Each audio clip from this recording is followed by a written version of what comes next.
हाँ तो नमस्कार जी। वापस आपसे का स्वागत है हमारे सूर्य चैनल में। यदि आप भी बिहार बोर्ड में कक्षा 10वीं में अध्ययन कर रहे हैं और इस वर्ष आपका जून का मासिक परीक्षा चल रहा है, 2025 में आप लोग देने वाले हैं अपना वार्षिक माध्यमिक परीक्षा, मतलब कि अपना मैट्रिक का फाइनल एग्ज़ाम। तो अभी आप लोग को पता होना चाहिए कि बिहार के सरकारी स्कूलों में अभी कक्षा 9वीं से लेकर के कक्षा 12वीं तक के विद्यार्थियों का मासिक परीक्षा का आयोजन हो रहा है, जिसका अंतिम एग्ज़ाम कल यानी कि 26 तारीख को है, जो कि 2 पालियों में क्लास 10th वाले का प्रथम पाली में मैथ है एवं द्वितीय पाली में इंग्लिश है। तो आज की इस वाले वीडियो में हम लोग आपको सामने प्रत्येक एग्ज़ाम की तरह इस एग्ज़ाम के लिए भी मैथ का ओरिजिनल क्वेश्चन पेपर लेकर के उपस्थित हैं। आप इसका विषय कोड देख सकते हैं, 110 है इसका विषय कोड, जो कि प्रत्येक मासिक परीक्षा में होता है। आप यहाँ भी देख सकते हैं कि जे का अर्थ मतलब जून, एम का मतलब मंथ और क्लास 10th। इससे ही इसका यह पता चलता है कि यह ओरिजिनल क्वेश्चन पेपर है, क्योंकि आप किसी भी क्वेश्चन पेपर में अलग दिखिएगा तो इसी को मिटा दिया जाता है अन्य यूट्यूब चैनल द्वारा, जिससे कि पता ही न चले यह किस मंथली एग्ज़ाम का क्वेश्चन पेपर है और उसमें एडिटिंग कर दिया जाता है। परंतु यह हमारा क्वेश्चन पेपर हर एक एग्ज़ाम की तरह सेम टू सेम यही एग्ज़ाम में आपका आने वाला है। आपने जैसा कि साइंस, सोशल साइंस इत्यादि सब्जेक्ट में भी देखा होगा। तो आप जानते हैं कि आपको 1.5 घंटा का समय दिया जाता है एग्ज़ाम में। पूर्णांक आपका कुल अंक 50 होता है, जिसमें 25 ऑब्जेक्टिव होता है और 25 सब्जेक्टिव होता है। तो जैसा कि आपको पता होना चाहिए कि हम लोग अपना ऑब्जेक्टिव का जो आंसर की है वह अपने टेलीग्राम चैनल पर डाल देते हैं और वीडियो में हम केवल सब्जेक्टिव क्वेश्चन को देखते हैं। इस बार भी वैसे ही करेंगे हम लोग। ऑब्जेक्टिव के आंसर की आपको टेलीग्राम चैनल में मिल जाएगा, जिसका लिंक आपको डिस्क्रिप्शन बॉक्स में है। और सब्जेक्टिव आज के चले वीडियो में हम लोग कवर करने वाले हैं। क्योंकि यह वीडियो बहुत ही हम हड़बड़ में बना रहे हैं, इसके कारण हम इसमें प्रश्न तो आपको दिखा देंगे, परंतु उसका उत्तर हम नहीं दे पाएंगे। तो आपको जो भी प्रश्न उसमें से नहीं आएगा हमें कमेंट में ज़रूर बताइएगा, उसका हम स्क्रीनशॉट अपने टेलीग्राम चैनल में भेज देंगे उस प्रश्न का उत्तर। क्योंकि A to Z का हम उत्तर करने लगेंगे तो वीडियो काफ़ी लंबा होगा, जिससे आपका भी टाइम पास होगा। हमको पूरा विश्वास है कि आपका हर एक प्रश्न आराम से बनेगा, क्योंकि बहुत ही सिंपल क्वेश्चन आए हैं इस वर्ष एग्जाम में। तो वीडियो काफ़ी इंफॉर्मेटिव है, वीडियो में लास्ट तक बने रहेगा। यदि वीडियो ज़रा भी पसंद है तो वीडियो को लाइक ज़रूर करिएगा। चैनल पर आए चैनल को सब्सक्राइब कर लीजिए, क्योंकि इस प्रकार के तमाम अपडेट आपको हमारे चैनल के माध्यम से मिलता रहता है। और अपने दोस्तों पर ज़रूर शेयर करें जो कि आपके साथ कक्षा 10वीं में इस वर्ष एग्ज़ाम देने वाले हैं। तो हम फटाफट से वीडियो को शुरू करते हैं। आप लोग वीडियो को लाइक का बटन जरूर से दबा दीजिएगा।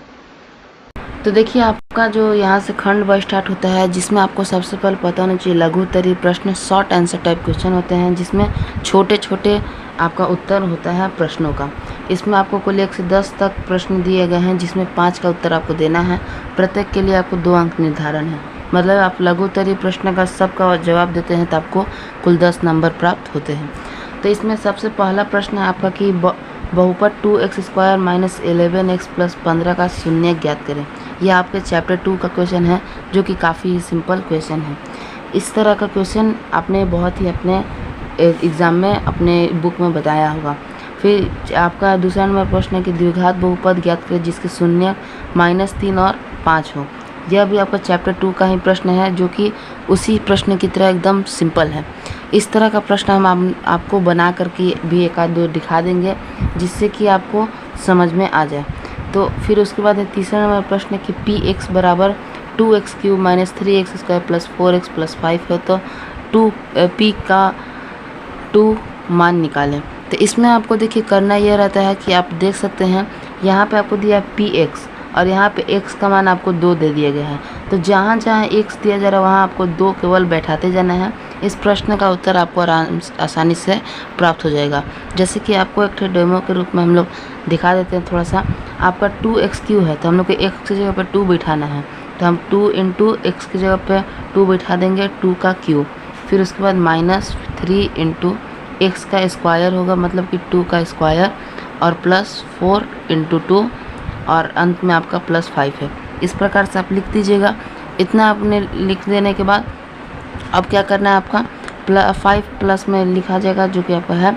और यहाँ 2 का वर्ग आपका होता है 8, 8 दूनी 16 हो जाएगा। 16 माइनस 2 का वर्ग होता है 4, 4 × 12, प्लस 4 दूनी 8 होगा 8, और +5। फिर आप जब इसको जोड़िएगा घटाइएगा तो यहाँ पे आपका 4 बचेगा, फिर +8 × 5 = 13, 13 4 17, यहाँ से आपका इसका उत्तर आ जाएगा कुल 17। इसका 17 आंसर आपका आ जाएगा। इसी प्रकार से आपको प्रश्न का उत्तर निकालना है। अगले प्रश्न की हम लोग बात करें तो अगला नंबर प्रश्न है आपका प्रश्न संख्या 4 कि यदि घन बहुपद x³ + 2x² - 3x + 4 के शून्यक अल्फ़ा बीटा और गामा हो तो alpha plus beta plus gamma और अल्फ़ा गुने बीटा गुने गामा का मान ज्ञात करें। तो देखिए इसके लिए एक सूत्र होता है जिसे हम आपको तुरंत बता देते हैं कि अल्फ़ा प्लस बीटा इसका शून्य का आपको 3 ठे दिया कहा रहा है कि अल्फ़ा है, बीटा है और गामा है। तो alpha plus beta plus gamma होता है आपका -b/a। तो यहाँ पे आपका -b है 2 और a है 1। इस प्रकार से आप बैठा लीजिएगा और a b अल्फ़ा बीटा और गामा गुना करने पर आपका आता है d/c। इस प्रकार से आप दोनों सूत्र पर आप इसे बैठा सकते हैं। तो प्रश्न संख्या 4 तक हमने आपको दिखा दिया प्रश्न। अब बढ़ते हैं हम अगले प्रश्न की। अगला प्रश्न है प्रश्न संख्या 5, यदि -1/4 और 1/4 क्रमशः द्विघात बहुपद के शून्यक के योगफल एवं गुणनफल हो तो द्विघात बहुपद ज्ञात करें। तो इसके लिए भी आपको पता होना चाहिए कि एक सूत्र होना चाहिए। शून्यकों का योगफल होता है मतलब a + b बराबर होता है आपका -b/a और शून्यकों का गुणनफल कर रहा है तो a गुने b बराबर होता है आपका c/a। तो इन दोनों सूत्र के माध्यम से आप इस प्रश्न का उत्तर निकाल सकते हो। जैसा कि हमने आपको बताया जो प्रश्न नहीं आएगा उसका कमेंट में आप ज़रूर बताइएगा, हम आपके कमेंट का इंतज़ार करेंगे और टेलीग्राम में इसका स्क्रीनशॉट भेज देंगे। फिर है कि छठा 2x² + 3x - 2 को x + 2 से भाग दे। यह बहुत ही सिंपल क्वेश्चन है, भाग आपको केवल दे देना है। उसके बाद बात करें तो हम लोग 7वां है, दो संख्या का अंतर 26 है, एक संख्या दूसरी संख्या का 3 गुनी हो तो दोनों संख्याओं को ज्ञात करें। मतलब इसका आपको पहले समीकरण एक थे बनाना होगा, फिर प्रश्न का उत्तर करना होगा। तो हम कोशिश करते हैं आपको समीकरण बना देने का। देखिए कह रहा है दो संख्या का अंतर 26 है। अंतर का मतलब होता है माइनस, मतलब कि हम मान लेंगे कि माना पहला संख्या हम लोग मान लेंगे x और दूसरा संख्या हम लोग मान लेंगे y। ठीक, अब कह रहा है कि दो संख्याओं का अंतर मतलब कि दो संख्याओं का माइनस आपका कितना कह रहा है, यहाँ पे आप प्रश्न में देख सकते हैं 26, यानी कि x - y = 26। ये आपका समीकरण नंबर 1 दे दिया गया है आपके प्रश्न में। और कह रहा है कि एक संख्या दूसरी संख्या से 3 गुनी है, मतलब कि एक संख्या हम मान लेते हैं x है, x = 3 गुनी y मतलब 3y। अब x बराबर आपका 2 को समीकरण यहाँ से प्राप्त हो जाता है। कौन कौन सा समीकरण, तो x माइनस आपका समीकरण x - y = 26 और x = 3y।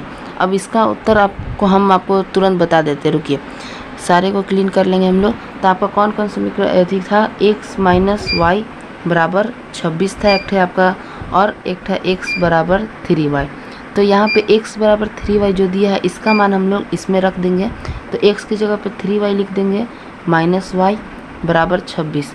तो यहाँ 1 छिपा रहता है, 2 में से 1 गया, 3 में से 1 गया 2y = 26। तो यह हो जाएगा आपका 13। तो y का मान तो आपका 13 आ गया और x बराबर आप जानते हैं कि 3y है, मतलब कि 13 × 3 39। तो आपका उत्तर हो जाएगा x = 39 और y = 13। तो इस प्रकार से आपका 2 ठे आंसर इस प्रश्न का आ गया है, प्रश्न संख्या 7वां का। इसी प्रकार से आपको इसका हल कर लेना है। अब हम बढ़ते हैं अगले प्रश्न की ओर। अगला आपका प्रश्न संख्या है प्रश्न संख्या 8 की यदि दो संख्याओं का योगफल तथा गुणनफल क्रमशः इतना और इतना है तो बड़ी संख्या ज्ञात करें। तो इसी को भी वही करना है कि दोनों संख्या का आप लोग मान लीजिएगा और योगफल गुणनफल कर रहा है तो ये x + y कर दीजिएगा और x गुने y कर दीजिएगा। उसके बाद हम लोग बात करते हैं अगला नंबर प्रश्न संख्या 9 कि 7 + √7 और 7 - √7 शून्यक वाले द्विघात बहुपद ज्ञात करें। तो इसका भी आप सिंपल एकदम क्वेश्चन है कि इसका आपको शून्यक दिया गया है, द्विघात बहुपद केवल इसका ज्ञात कर लेना है। तो इस प्रकार से आपका पूरा लघु उत्तरीय प्रश्न हो गया है। अब हम लोग दीर्घ उत्तरीय प्रश्न की ओर बढ़ते हैं। आप देख सकते हैं यहाँ लिखा है प्रश्न संख्या 11 से 15 तक दीर्घ उत्तरीय है। किन्हीं 3 प्रश्नों का उत्तर दे, प्रत्येक के लिए 5 अंक निर्धारित हैं। मतलब यहाँ पे आपको 5 प्रश्न दिया गया है, आपको कोई 3 का ही जवाब इनमें से देना है। तो आपका पहला प्रश्न है कि यदि घन बहुपद के शून्यकों का योग दो शून्य के गुणनफल का योग तथा शून्य के गुणनफल क्रमशः 2, -7 तथा -14 हो तो घन बहुपद ज्ञात करें। मतलब कि आपका यहाँ शून्यक दे दिया है, घन बहुपद मतलब त्रिघात बहुपद आपको ज्ञात करना है। दूसरा नंबर प्रश्न है कि यदि x³ - 3x² + 5x - 3 को x² - 2 से भाग दिया जाए तो भागफल तथा शेषफल ज्ञात करें। तो यह भी प्रश्न सिंपल है, आपको केवल भाग दे देना है। फिर 13 है कि x + y का मान ज्ञात करें, जिसके लिए समीकरण आपका यहाँ पे दिया गया है। 14 नंबर प्रश्न है ब्रज गुणन विधि द्वारा इसको आपको हल करना है। ब्रज गुणन विधि बहुत ही हार्ड भी नहीं कर सकते, आप इसको सिंपल भी नहीं कर सकते हैं। इसमें आपको x के बट्टा में लिखना रहता है बराबर y के बट्टा में लिखना रहता है बराबर 1 के बट्टा में लिखना रहता है x की। फिर उसके बाद इसका प्रोसेस होता है ब्रज गुणन विधि को हल करने का। और अंतवा प्रश्न आपका देखते हैं हम लोग। तो आपका 15 नंबर प्रश्न है प्रतिस्थापन विधि से हल करना है। यह पॉइंट में केवल कह के दर्शाया गया है, आप पॉइंट उड़ा करके यहाँ पे 10 नीचे रख करके सॉल्व कर सकते हैं। तो हम माफ़ी चाहेंगे आपको कि आपको इसका आंसर की नहीं दे पाए, परंतु हमने आपको बताया कि आप कमेंट बताइएगा क्वेश्चन नंबर, केवल हम उसका स्क्रीनशॉट ज़रूर भेजेंगे। हम मिलते हैं आपसे अगले वीडियो में किसी नए टॉपिक के साथ। तब तक के लिए जय हिंद, जय भारत।